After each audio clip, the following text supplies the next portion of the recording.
एक बात का आप मुझे जवाब दीजिए, अगर इतनी सारी चीजें थी तो 2017 में जब बीजेपी और शिवसेना एक दूसरे से भिड़े मुंबई महानगर पालिका के चुनाव में, तब तक आपके दया पर चुनाव लड़ने वाली बीजेपी, जो आप दावा करते हैं कि भाई हम सीट दे देते थे, वो लड़ लेते थे। ऐसे कभी नहीं, हम विनम्र रहे, हम हमेशा विनम्र रहे। वो हमारे साथीदार थे, आरके लक्ष्मण, वो हमारे साथीदार थे। आरके लक्ष्मण बहुत बड़े कार्टूनिस्ट, आरके लक्ष्मण आपके दादा भी कार्टूनिस्ट थे, इसके लिए मैं आपको याद दिलाता हूं। उनका एक कार्टून मुझे याद आ रहा है कि बाला साहब ठाकरे इस तरीके से बैठे हुए हैं, ऐसे बैठे हुए हैं, और प्रमोद महाजन सामने से आते हैं और उनको एक ऐसा स्टूल फेंक दिया जाता है और कहते हैं कि टेक अ सीट।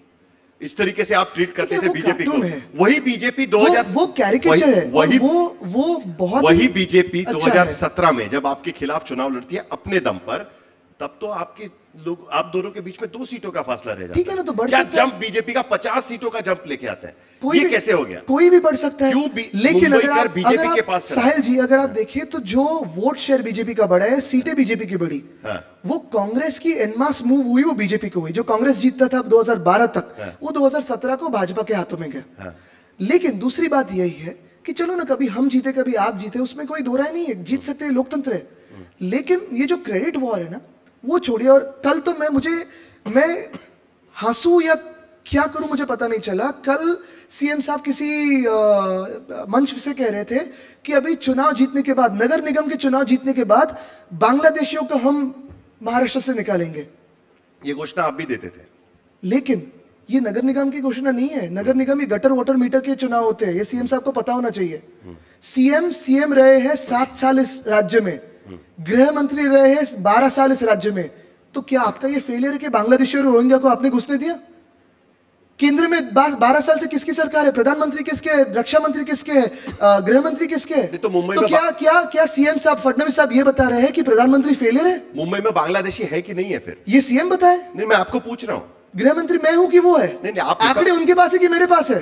एक जमाने में आप भी कहते थे ना। और अगर है तो वो अभी तक क्यों नहीं निकाल रहे थे? तो एक जमाने में तो अगर है तो क्यों नहीं निकाला? शिवसेना भी एक जमाने में कहती है तो क्यों नहीं निकाला? क्यों हम बांग्लादेशियों को निकाल देंगे? आज आप जिनके साथ में अलायंस में है, चलो मुझे दिखाइए बांग्लादेश। साहिल जी मुझे आज आप जिनके साथ में अलायंस में है, वो राज ठाकरे ने एक मोर्चा निकाला था मुंबई के आजाद मैदान पर, और वहां पर उन्होंने राशन कार्ड दिखाया था कि देखिए मुंबई में बांग्लादेशियों के राशन कार्ड कैसे मिलते हैं। आपको याद होगा वो मोर्चा कब था पता है? और आपने वो मोर्चा कब था पता है आपको? आपके मुखपत्र सामना में उसको लेकर लिखा गया था कि देखिए मुंबई में बांग्लादेशियों का नंबर बढ़ रहा है और उसको लेकर हमें भी कुछ करेक्ट, ये हुआ था। तो है कि नहीं है? वो मोर्चा कब था पता है आपको? 2012 में। उसके बाद 2014 में मोदी साहब प्रधानमंत्री बने, बहुत बड़े विश्वास से कि पीओके हम वापस लेंगे 6 महीने में और बांग्लादेशियों को घुसपैठी ना करने देंगे।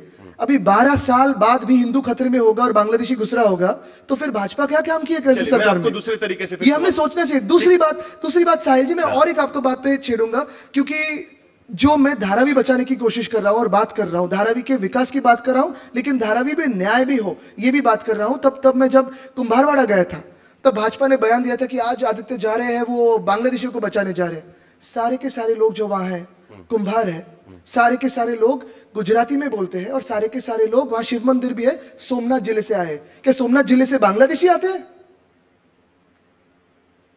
ये बात जो है ना, जब मैं कहता हूं कि मुद्दे से बोला, मुद्दे की बात करो। आपने मेरी बस सिस्टम, बीएसटी बस को क्यों खत्म किया?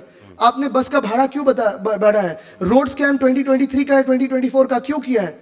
तब भाजपा कहते नहीं हिंदू खतरे में। अरे पर हिंदू खतरे में है आपकी सरकार, आपके प्रधानमंत्री है। अभी आपने इसका जवाब देने के वक्त आपने एक लाइन का इस्तेमाल किया कि इतने साल से तो आप सत्ता में, तो हिंदू खतरे में कैसे हो सकता है? आपने इस बात को कहा, ठीक है, चलिए मैं इस बात को मानता हूं, ठीक है। लेकिन दूसरी तरफ फिर यही आरोप आप पर भी लग सकता है कि आप इतने साल से सत्ता में, फिर मराठी आदमी खतरे में क्यों है? मैं बताता हूं क्यों है। क्योंकि 12 साल से अभी और आप सत्ता में इतने साल से 1966 से शिवसेना यहां पर मराठी के मुद्दे पर राजनीति करिए, फिर भी मराठी खतरे में। साहिल जी 2 हिस्सों में मैं उत्तर देता हूं। पहला हिस्सा होगा हिंदू खतरे में है, और वो 1 मिनट के अंदर ही मैं उत्तर दे दूंगा। अगर 12 साल से प्रधानमंत्री, रक्षा मंत्री, गृह मंत्री, केंद्र में बहुत सारे राज्यों में मुख्यमंत्री, और बहुत सारे राज्यों में नगर निगम भी अगर उनको चाहे तो वो भी उनके हाथों में है, तो भी आज हिंदू खतरे में का नारा जब लगता है, तब कहीं ना कहीं ये विचार आता है कि अरे 12 साल से अगर आपके हाथ में मजबूत सरकार है, फुल मेजोरिटी की पूर्ण बहुमत की सरकार है, तो हिंदू खतरे में कैसा है? चलो ये बात हुई। दूसरी तरफ अगर आप देखें तो 25 साल हम बीएमसी में हैं, लेकिन जो हम कह रहे हैं कि आज मराठी मानुस पे अत्याचार हो रहा है, अन्याय हो रहा है, वो पिछले 3 साल में अगर आप देखें, मैं पहले का भी जवाब दूंगा और आज का भी जवाब दूंगा। पहले 1966 से अभी तक अगर आप देखें तो इस होटल में हो या कोई भी 5 स्टार होटल में अगर आप जाए तो वहां जिस आदमी को नौकरी मिली है वो भूमिपुत्र है। 90% ये मराठी है। कई सारे लोग अमराठी भी होंगे लेकिन मुंबई प्रेमी है, उनको न्याय मिला है। वो एक ही कारण है क्योंकि उसका कारण शिवसेना उद्धव बाळासाहेब ठाकरे पार्टी है। हमने बैंक्स हो, इंश्योरेंस सेक्टर हो, रेलवे हो, इंटरव्यू इंग्लिश में कैसे देते हैं, मल्टीनेशनल कंपनीज में कैसे इंटरव्यू और जॉब्स मिलते हैं, होटल्स में कैसे आपको नौकरी लग सकती है, ये इस पे हमने काम किया और न्याय दिया। लेकिन पिछले 3 सालों में जो भाजपा की सरकार हमारे सर पे बिठाई गई, तब मैं जो बोल रहा हूं कि मराठी लोगों पे अन्याय हो रहा है, वो इसलिए हो रहा है। आप मुंबई तक का चैनल देखिए जरा, उसमें बहुत सारे, आज तक भी देखिए, उसपे भी बहुत सारी न्यूज ऐसे आती है कि आप मराठी हो इसलिए आपको घर हमारे हाउसिंग सोसाइटी में नहीं मिलेगा, आप नॉनवेज खाते हो, आप गंदे लोग हो, आप मराठी हो इसलिए आपको हाउसिंग सोसाइटी में खाना नहीं मिलेगा, आप कोलीवाड़ा से आते हो, आप यहां मच्छी मार्केट बसाए हो, ये मच्छी के स्मेल को हम नहीं सहन सकते इसलिए आपको यहां से निकलना पड़ेगा। क्यों नहीं भाजपा उनके लिए लड़ती है? यही हमारा मुद्दा है। ठीक है, तो यही बात मेरी आपसे, और हम सिर्फ इसी मुद्दे पे नहीं लड़ रहे, हमारा 15 पॉइंट एजेंडा है, वो सारे लोगों के बारे में बात करता है। यही बात मुझे आपसे पूछनी है इसी तरीके से कि ऐसी, यही तो मेरा सवाल था ना कि इतने साल से शिवसेना यहां पर मराठी के नाम पर अगर राजनीति कर रही है तब किसी की हिम्मत नहीं हुई, तो क्यों आज भाजपा की सरकार जब सर पे बिठाई हुई है, प्रशासक भाजपा के है, प्रधानमंत्री भाजपा के, तब हिम्मत हो रही है। लेकिन अगर आप देखें तो 16 जनवरी के बाद ये जो विभाजन है, ये जो भाजपा जहर फैलाने की बात करता है, ये सामाजिक जो तेड़ निर्माण करने की कोशिश करता है, वो यहां से दूर हो जाएगा। ठीक है, आपने इस होटल का जिक्र किया, इसके लिए मैं आपको उसी पर सवाल पूछ लेता हूं। यह होटल आज जहां पर खड़ा है, यहां पर एक जमाने में मिल हुआ करती थी और यहां पर मराठी भाषी लोगों का जिसे हिंदी में चाल समझ में आएगी कि नहीं पता नहीं मुझे, लेकिन उनकी बस्ती हुआ करती थी वहां पर। आज एक 5 स्टार होटल यहां पर खड़ा है, ठीक है। आप कह रहे हैं कि यहां पर नौकरियां तो उनको मिल गई, लेकिन जो यहां रहने वाले लोग हैं उनको आज यहां पर वो अपना घर नहीं खरीद सकते। यहां का जो प्रॉपर्टी रेट है उसको लेकर वो बाहर चले गए, तो उसके लिए भी तो कहीं ना कहीं यहाँ के राज करने वाले लोग रिस्पॉन्सिबल बिल्कुल है। हमारे अगर आप क्यों अफोर्डेबल हाउसिंग मराठी लोगों के लिए आपने, पहली बात तो यह है कि विकास तो होता है, चेंज होता है, बदलाव होता है, डिस्प्लेसमेंट का समय के साथ आपको आगे जाना पड़ता है। इसी होटल में लगभग 99% लोगों को आज भूमिपुत्रों को ही नौकरी मिली है, उनके परिवार यहीं आसपास बसे हुए हैं और उनको अच्छी नौकरी मिली है, खुश है। 20-25 सालों से अभी उनके आगे की पीढ़ी हो या ये लोग जो है यहाँ के, वो दूसरे लोगों को ट्रेनिंग दे रहे हैं कि चलो कैसे होटल्स में आप आ सकते हो। ये एक बात हुई। दूसरी बात, जब हम भूमिपुत्रों की बात करते हैं, कहीं पे भी क्वालिटी पे हम कॉम्प्रोमाइज नहीं करते हैं। मुंबई का हर एक 5 स्टार अपने क्वालिटी के लिए जाना माना है और वही क्वालिटी हमारे यहाँ के भूमिपुत्र देते हैं। तीसरी बात, जो घरों की आप बात कर रहे हो, बीडीडी चाल का विकास, अभी वहां भी सीएम ने कुछ बातें कही होगी। एक बात सत्य है, उन्होंने 2016 में नारियल फोड़ के वो निकल गए थे। 2016 से लेकर 2021 तक कुछ हुआ नहीं। 20 में कोविड था, तब हमने थोड़ी प्लानिंग बदली। 2021 के 1 अगस्त को हमने वापस भूमि पूजन किया। 4 साल में घर बने।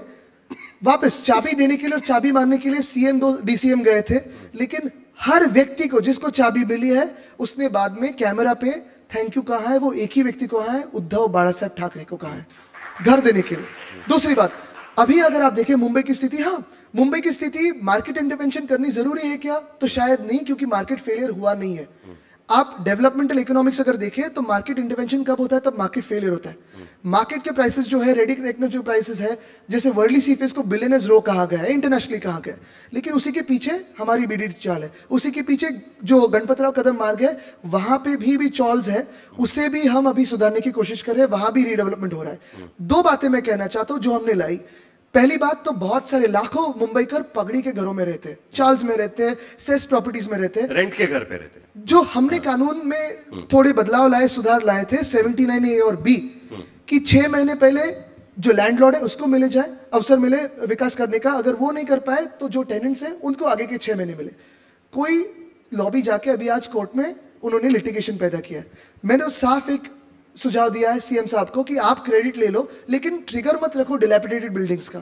जो भी बिल्डिंग 60 साल से पुरानी है उन्हें आप कह दो कि आप रीडेवलपमेंट के लिए जा सकते हो। सॉरी, दूसरी बात, जो बीएमसी के एस्टेट प्रॉपर्टीज मुंबई में है, जिसपे आज की तारीख में सीएम के एक बिल्डर दोस्त कब्जा करना चाहते हैं बाय हुक और बाय क्रुक, वो हम रोक के वहां पे बीएमसी के जो कर्मचारी है, जो पुलिस कर्मचारी है, बीएसटी के कर्मचारी है, शासन के कर्मचारी है, गिरणी कामगार को भी, और जो यहाँ के भूमिपुत्र हैं, उनको लाखों अफोर्डेबल होम्स अगले 5 साल में हम बना के देंगे। ये हमारा वचन है, ये हमारा शब्द है।